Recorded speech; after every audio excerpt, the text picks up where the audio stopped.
Uniting Church in Australia, women are involved in all aspects of ministry, including preaching. We celebrate them and celebrate that they are created in the image of God. At this service in Western Sydney, 2 women are being ordained as pastors. Let's go.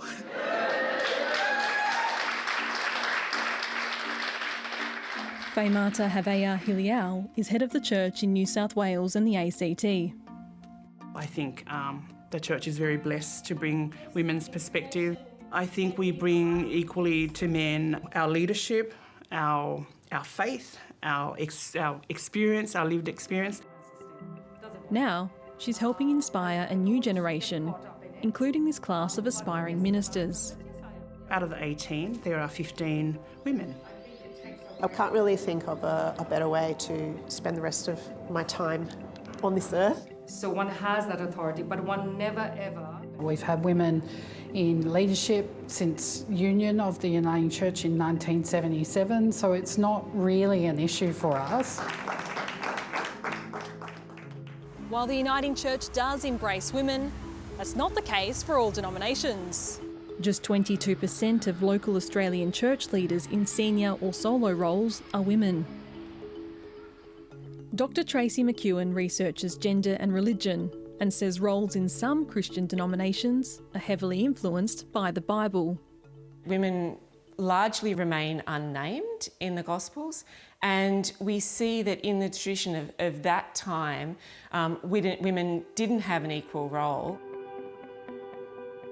Maria Rudolph has been fighting for an equal role in her church for 2 decades. I grew up in Germany and I came to Australia as a backpacker after I finished high school. I actually hitchhiked around the whole of Australia and then ended up in Adelaide and walked inside a church building. I wasn't a Christian at the time at all.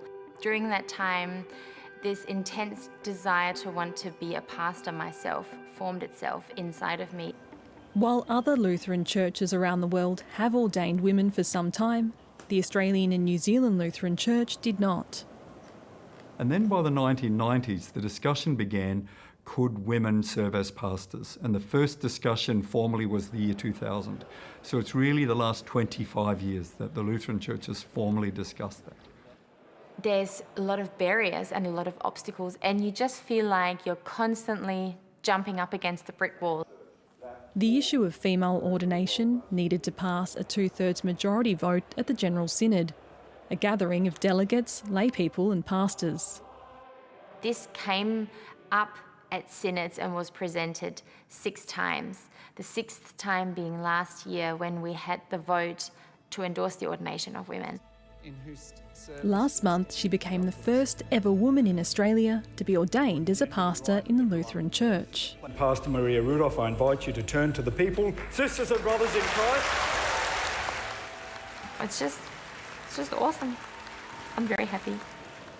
But not everyone was on board. Yes, some pastors left. There has been one pastor in our church that's now worked with folk to begin a new church, so they've begun their own church, and some of our pastors simply resigned. Ordination in Christian denominations has always been a sensitive topic. For instance, in the Anglican Church, there was large differences of opinion when women obtained ordination. In the early 1990s, some dioceses in Australia's Anglican Church allowed women to become priests. Please think of this as no destruction of the icon of Christ, but an enrichment of that image. And in 2018, the first Australian female archbishop was appointed in Perth. But it's still up to each diocese if women can hold its highest preaching positions. That's something Sydney's decided not to pursue from our understanding of the Bible. But that doesn't mean women aren't valued. It doesn't mean that women don't have so many opportunities to serve. Cara Hartley works as Archdeacon for Women's Ministry in the Anglican Diocese in Sydney. She believes the highest leadership roles are reserved for men.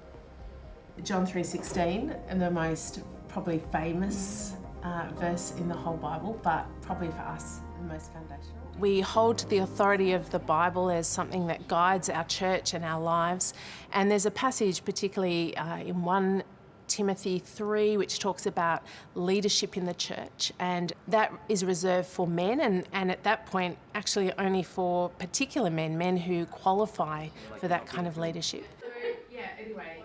It's not actually what I do or where I sit in church hierarchy that makes me valuable. My value comes from him, not from a title that I might have, not from even this collar. As for the Catholic Church, I think that the jury's out. We haven't really seen or heard a lot from Pope Leo on the role of women. I think it's unlikely that we'll see women ordained into the priesthood.